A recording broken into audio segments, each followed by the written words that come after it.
Gremo v kino.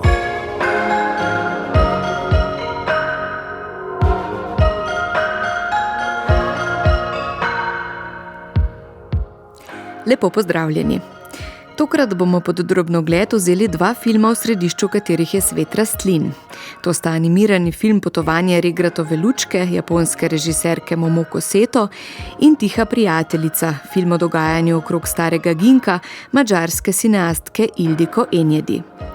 Poleg tega bomo na primeru filma Michael razmišljali o problematičnosti biografij glasbenikov, ki morajo ustrezati lastnikom avtorskih pravic te glasbe in se posledično izogibajo kontroverznostim. Vabljeni k poslušanju. What would you do if you want to connect with a being? Letos januarja je na Tržaškem filmskem festivalu Ildiko Enjedi prejela nagrado Vzhodna zvezda in tam tudi predstavila svoj film Tiha prijateljica. Pripotovala je v Trst, kjer se je z njo srečala tudi Ingrid Kovač-Brus. Objavljamo delček intervjuja, ki je nastal ob tej priložnosti.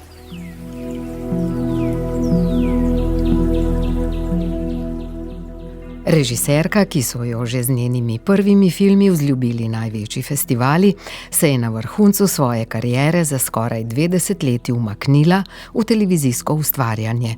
Potem pa se je leta 2017 vrnila s filmom O telesu in duši in zanj dobila Zlatega berlinskega medveda. Film s posebno ljubezensko zgodbo med dvema posebnima človekoma se dogaja v idiličnem gozdu in v brutalnem okolju klavnice in ves čas hodi po tisti tanki črti možnega, verjetnega, pravličnega in sicer tako spretno, kot znajo le največji mojstri.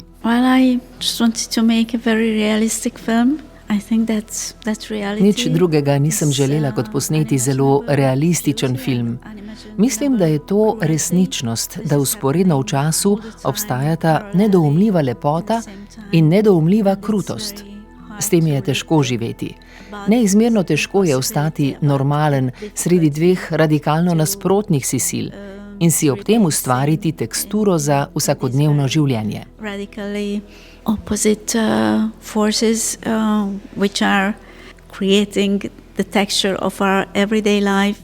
Svoj zadnji film, Tiha prijateljica, pa je postavila v botanični vrt in spet, tokrat med najbolj znamenitimi drevesi, pokaže svoj pogled na človeka in naravo. All the humans in this film are somehow outsiders. Vsi ljudje v filmu so na neki način obstranci in tudi vse rastline v botaničnem vrtu, ki je glavna lokacija v filmu, so obstranke. Tam ne rastejo, ker bi se tako odločile. Tja so jih prinesli ljudje. Botanični vrt je podoben živalskemu vrtu. Je plod človeške moči in volje. Rastline tu ne morejo imeti tako imenovanega normalnega družabnega življenja, ker so jih drugo ob drugo posadili ljudje. In celo med temi rastlinami raste ginko, drevo, ki je živ fosil in je skoraj izumrl pred 6 milijoni let in je popoln obstranec. Na popolnoma drugačen način se razmnožuje. Ima radikalno drugačno spolno življenje kot druge rastline, ki danes živijo na zemeljski obli. V Evropo in drugam je prispel pred manj kot 300 leti.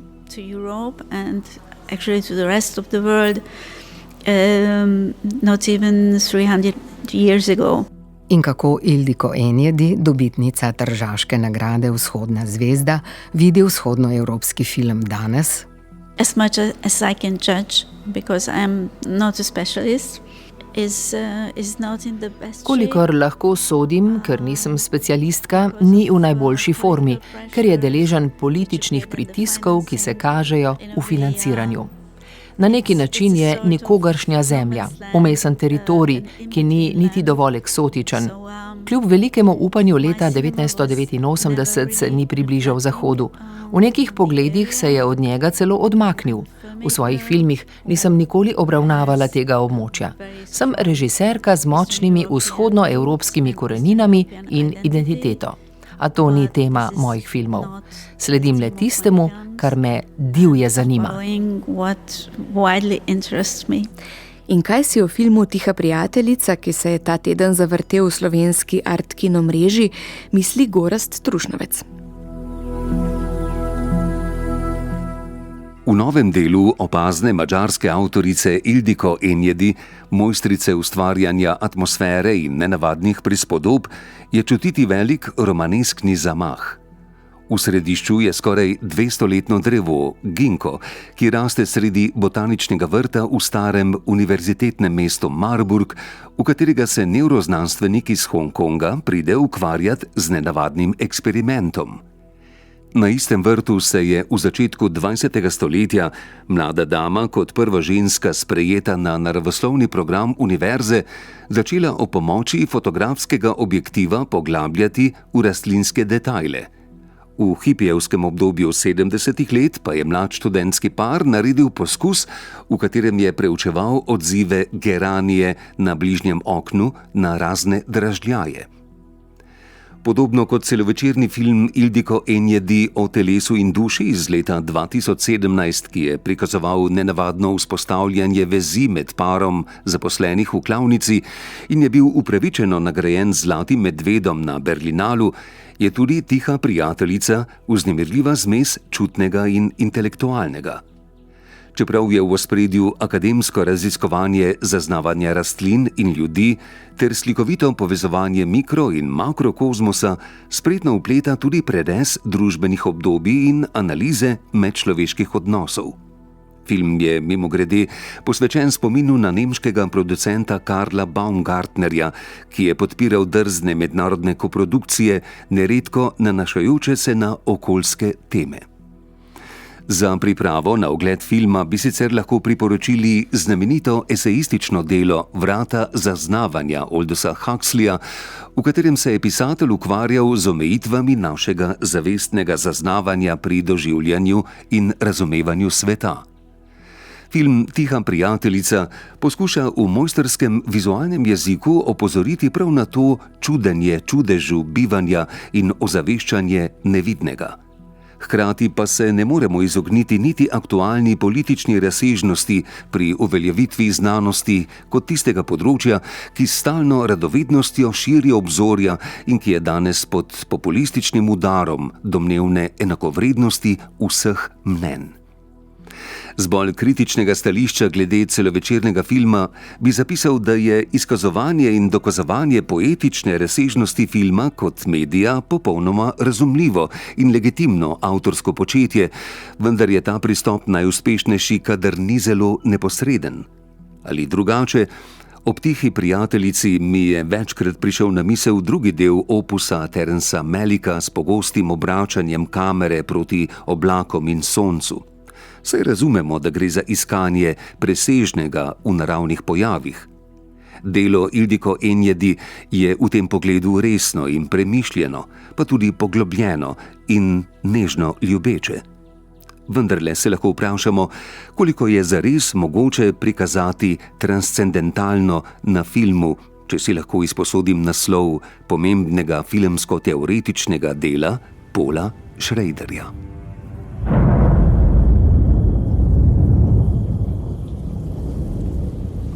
Tako kot Tiha prijateljica ima tudi animirani film Potovanje Regratove lučke v središču svet rastlin.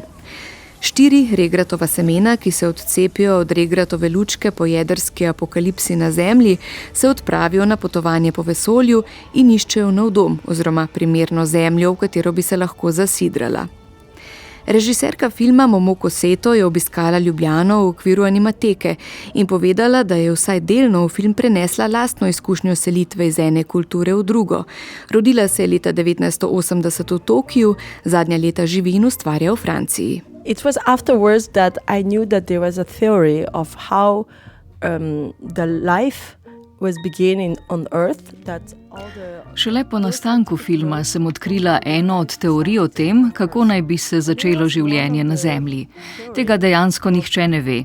In ta teorija predpostavlja, da so na Zemljo prišla semena, saj imajo semena zmožnost, da potujejo. Ne, seveda ne tako, kot je predstavljeno v mojem filmu, ampak ideja je ta, da so prišle k nam od nekod drugje molekule semen, iz katerih se je potem razvilo življenje. Tudi moj film je pravzaprav nekakšno seme, ki potuje po svetu. Prva ideja, ki sem jo imela, je bila, da bi naredila pustolovski film, v katerem bi nastopale rastline. Ampak rastlina, ki bi že bila zasidrana v prst, bi bila težko glavni lik takšnega filma. Semena pa potujajo na vse mogoče načine. Živijo, lahko bi rekli, zelo avanturistično življenje. Seme regrata sem izbrala zato, ker smo že vsi pihnili v zrak semena z regratove lučke. Redko kdo pa se vpraša, kaj se s semeni zgodi, ko jih pihnemo v zrak, kam vse lahko odpotujejo. Nosi jih veter, zataknejo se na kožuh kakšnega psa, pojedo jih ptice in jih tako prenesejo nekam drugam. Imajo resnično neverjetne strategije, kako priti nekam drugam. To se mi je zdela močna metafora tudi za človeško potovanje, ko se odločamo, da bomo šli nekam drugam poiskat dom. Sama sem Japonka in živim v Franciji. Odločila sem se torej, da se bom zasidrala nekje drugje. Do take odločitve pride zaradi ljubezni, prijateljstva, dela ali česa drugega. Na vse te razloge za selitev drugam lahko gledamo kot na semena. Vsekakor bi lahko rekli, da se semena na neki način soočajo s podobnimi izzivi kot mi ljudje. Najti želijo svoj dom. Of the human, but the seeds are living kind of same problematic than us also to find a home. V animiranih filmih smo vajeni, da so glavni liki živali. Te so pogosto, če ne kar praviloma, počlovečene. Rastline kot glavni protagonisti dogajanja, predvsem take, ki ne govorijo in nimajo obrazne mimike, pa so nekaj nenavadnega v svetu animiranega filma. Kljub temu so regratovim semenom ustvarjalci filma Potovanje regratove lučke vdihnili čustveno življenje. 4 semenke, ki potujejo naokrog in se soočajo z vsemi mogočimi nevarnostmi in preizkušnjami, v tem neke vrste filmu Ceste, so prijateljice, izražajo občutke zaskrbljenosti, veselja, žalosti, strahu. Režiserka Momoko Seto. Of course we didn't want to put eyes and mouth and hands like we used to do in old, animation films. Seveda semenom nismo hoteli narediti oči, ust, rok, kot so to delali nekoč v animiranih filmih. Želeli smo ohraniti njihovo podobo semen. Premikajo se kot prava semena, po tleh se kotalijo, kot bi se kotalila semena. Vseeno pa smo jih morali delno počlovečiti, sicer se človeško občinstvo z njimi ne bi čustveno povezalo, ne bi sočustvovalo z njimi. Zato smo semena ustvarili s 3D animacijo. Vse drugo v filmu so posnetki pravih rastlin in živali. Semena so tako obenem semena in skoraj da ljudje. Objamejo se, skačejo v zrak, ko so vesela, da se spet srečajo, saj so mislila, da so se izgubila. To so človeški momenti. Drugot v filmu smo jim pustili, da se obnašajo kot prava regratova semena. Ves čas smo glede tega iskali neko ravnotežje. Pomembni so bili tudi zvočni učinki, veliko smo razmišljali o njih. Na koncu smo se odločili za uporabo določenih glasbil, pa nekakšnega dihanja in še za vrsto drugih zvokov, s katerimi smo semenom vdihnili življenje oziroma živost. Nismo jih hoteli preveč počlovečiti, pri čemer smo morali uporabiti veliko domišljije. Veliko ravni je bilo potrebnih, da smo jih naredili posebne in drugačne od ljudi. So it's a lot of layers to make them special and different than us. Zanimivo je, da ima že samo dejstvo, da vidimo gibanje rastlin v hitrem posnetku, na nas potujitveni učinek. Gibanje, ki smo ga sicer navajeni iz narave, se nam nenadoma zazdi tuje, nekaj, česar še nismo videli. Obenem se nam zaradi tega pospešenega gibanja zdi gibanje rastlin bližje. Nenadoma zaznamo, kako žive so, zaznamo jih kot bitja s svojevrstnim zavedanjem. Vsekakor pa gre za tip animiranega filma, ki ga nismo vajeni in zahteva bolj pozorno gledanje kot siceršnji animirani filmi, predvsem tisti, ki so narejeni za otroke. K temu pripomore tudi dejstvo, da v Potovanju regratove lučke ni dialogov. Yeah, it's also important that there is no dialogue because words already separates people. Pomembno je, da ni dialoga. Že besede same imajo učinek, da ločujejo ljudi. Če bo neka beseda japonska, je ljudje, ki niso Japonci, ne bodo razumeli. Potem potrebuješ podnapise. Če vključiš kakšno zelo komplicirano besedo, je nekateri ljudje ne bodo dojeli. Sama sem iskala univerzalni izraz, ki ga najdemo v barvi, montaži, glasbi, zvoku, gibanju, plesu in prikazu tega, kar nas obdaja. Vse to je razumljivo vsem, ne glede na starost, nacionalnost, kulturo. Predvsem pa so univerzalna čustva. Želela sem, da bi tudi zelo mladi ljudje ali zelo stari lahko gledali moj film in se nanj čustveno odzvali, oziroma ga dojeli vsak na svoj način. Ko povem ljudem, da gre za film o semenih, jih to ponavadi najprej odbije ali vsaj preseneti, ker je pač nenavadno. Ampak če ljudem ukradem 1:15 minut, jim v tem času želim pokazati nekaj nenavadnega in ne nečesa, česar so navajeni. Ponuditi želim drugačno izkušnjo.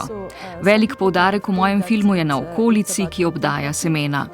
Kot gledalec si moraš vzeti čas, da si to okolico dobro ogledaš, jo dojameš. Od gledalca si želim predvsem to, da si vzame čas in da je pozoren. V pozornosti vidim možnost upora v našem svetu. And it's this gesture that I think is kind of resistance of our world. Momoko Seto je za potovanje Regratove lučke prejela več pomembnih nagrad. Naprimer nagrado Fipresci na festivalu v Cannesu, pa nagrado Paula Grimoja na festivalu animiranega filma v Annecyju. Tudi odzivi občinstva so, kot pravi, izjemno pozitivni. Otroci po ogledu filma prihajajo do nje z vrsto vprašanj. Pozitivno življenje filma, ki sledi nastanku, režiserko navdušuje. Yes, so Dandelion's Odyssey started his life, her life, its life. Film je svojo festivalsko pot začel lani v Cannesu, kar je bilo za nas zelo pomembno. Ne gre le za otroški film ali animirani film ali eksperimentalni ali umetniški film. Za filmsko ekipo in film je bila uvrstitev na ta največji festival čudovita. Da smo dobili prav nagrado Fipresci, torej nagrado Mednarodnega združenja filmskih kritikov in novinarjev za spodbujanje filmske umetnosti, mi veliko pomeni. Ker so ocenjevalci očitno prepoznali, da je ta film nekaj posebnega v okviru filmske zgodovine. Vsekakor vsebuje neki nov način animacije. V Annecyju, na največjem festivalu animiranega filma na svetu, smo dobili nagrado, namenjeno novim oblikam, izrazom filma. Pomembno se mi zdi tudi, da smo naredili neke vrste ekološki film. Ampak ne kot je to narejeno ponavadi, ko je v ospredju prikaz nevarnosti, ki nam preti, če bomo ljudje ravnali še naprej, kot ravnamo. Običajno so ekološke teme v filmih predstavljene izrazito negativno, kot katastrofe, bolezni in tako dalje. Pomembno mi je bilo pokazati povezanost bitij, ampak na pozitiven način. Pomislite samo, da vdihavamo izločke rastlin. Kisik je njihov iztrebek. In mi ta iztrebek potrebujemo, da lahko živimo. Svoj pogled na to, kje živimo, moramo spremeniti. Ljudje in narava nista nekaj binarnega. Mi smo del narave, naravo potrebujemo. Potovanje Regratove lučke je eden bolj izvirnih animiranih filmov zadnjega časa, primeren za vse starosti. Izviren je tako glede tehnik animacije, kot predvsem idejno. Gre za poglobljeno delo, ki na iskriv način ponuja razmislek o naravi življenja.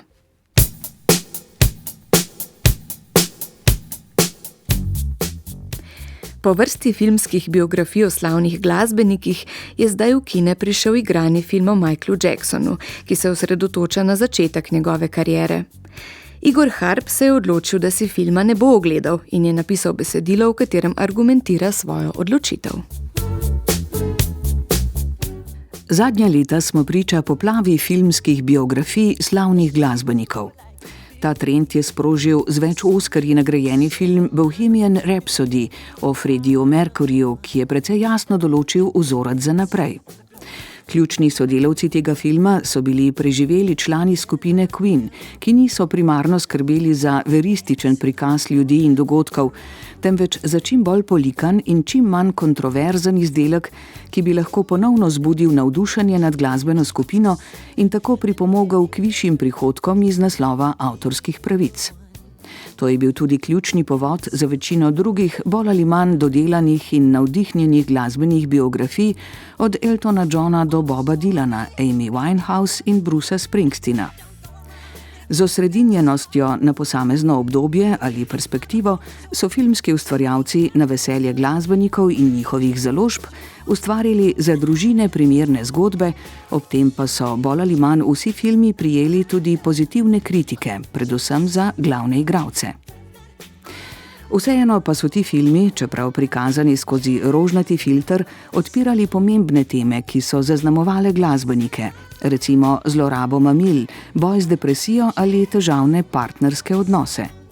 Ti vidiki so bili precej površinski in so vsi brez izjeme prikazali protagonista kot žrtev okoliščin, oziroma v Dylanovem primeru kot nekoga, ki je pač preveč kul za ves svet.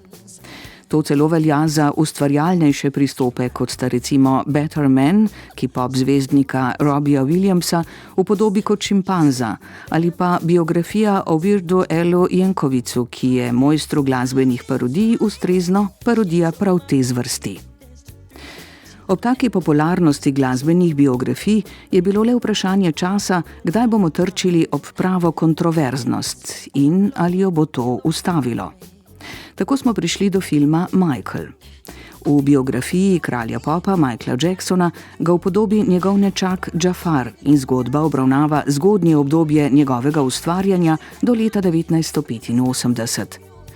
Tako se film izogne številnim težavnim vidikom njegovega življenja, predvsem pa preskoči obtožbe o spolni zlorabi otrok, ki naj bi se po informacijah tožečih strank začele proti koncu 80-ih let. Michael Jackson je bil velik del življenja kontroverzen človek, že zaradi neverjetnega uspeha, ki ga je doživela njegova glasba.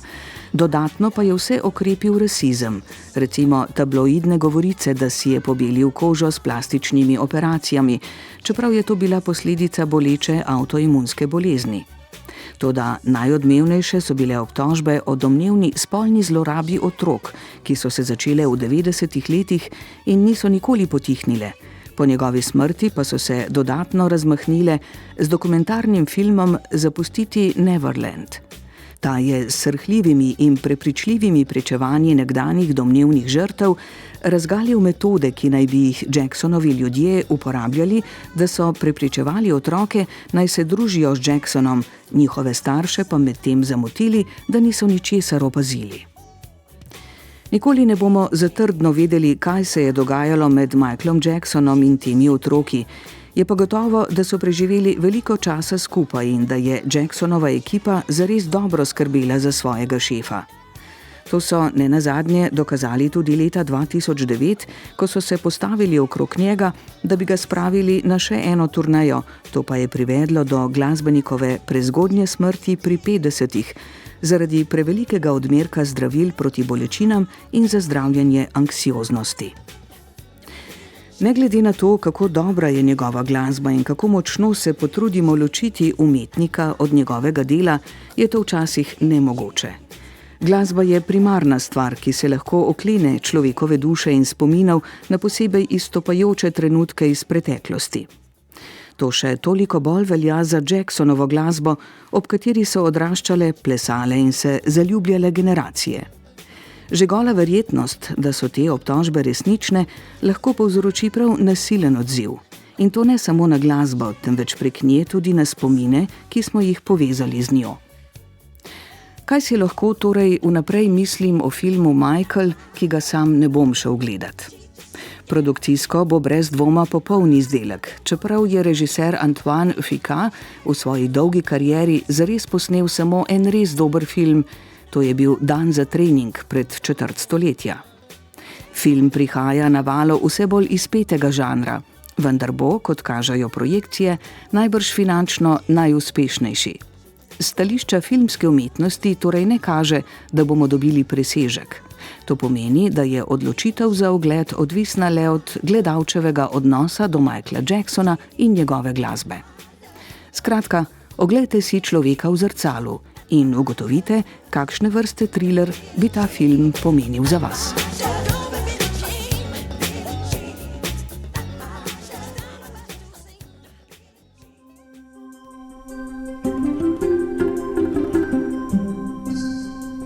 Filmski festival Crossing Europe, ki bo potekal v Linzu od 28. aprila do 2. maja, bo v svojih programskih sklopih predstavil kar 5 slovenskih filmov, od tega 3 manjšinske koprodukcije. Film Ida, ki je pela tako grdo, da so še mrtvi vstali od mrtvih in zapeli z njo, režiserke Ester Ivakič, bo doživel svojo avstrijsko premiero v tekmovalnem programu igranih filmov. Kuklin, film Fantasy, bo tekmoval v sekciji Jaz, namenjeni mlajšemu občinstvu. Na festivalu v Linzu bodo prikazane tudi 3 slovenske manjšinske koprodukcije.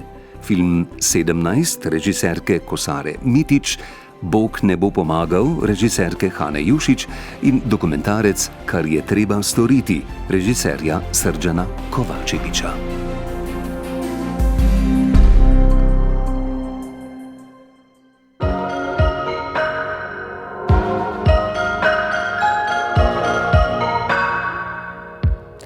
Poslušali ste oddajo Gremo v kino.